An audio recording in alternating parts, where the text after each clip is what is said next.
Dhe ne duhet me bo atraktive për qytetarët, për me garu për deputet, për shkak se ka rënë jashtëzakonisht shumë interesimi, mendoj, edhe njerëz që kanë integritet profesional, po hezitojnë që të garojnë ose të përfshihen në listat e partive politike. Se pas këm prej këtë temë ku ka rënë numri. Po mendoj interesimi i njerëzve profesionistë.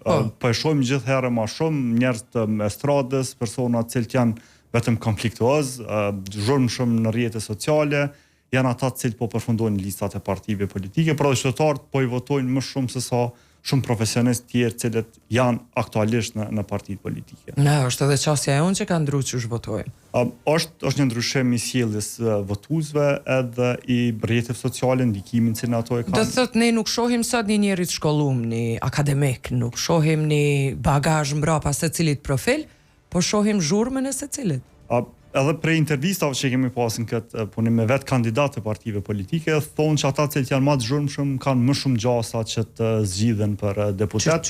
Sidomos ata që janë më konfliktuoz, të cilët hyjnë në konflikte me rivalët e tyre prej partive të tjera politike, kanë gjasa më të mëdha që të zgjidhen dhe shpenzojnë më pak ata për shkak se e plotësojnë këtë mungesën e financimit me zhurmë. Dhe është shumë e lehtë krahasoni legislaturat e para të Kuvendit të Kosovës, ku ka pas shumë persona me integritet të lartë, me bagazh profesional, dhe këtë e kam pru në shërbim të institucioneve publike.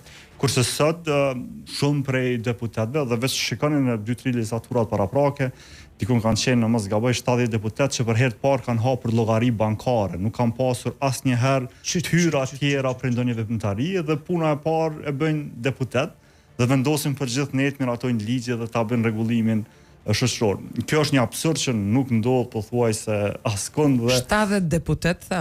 Aty dikun ka qenë një numër jashtëzakonisht i lartë. Kanë hapur gjiro llogari për herë të parë, se s'kan punu ose s'kan marrë paga dhe s'kan kryer asnjë transaksion bankar.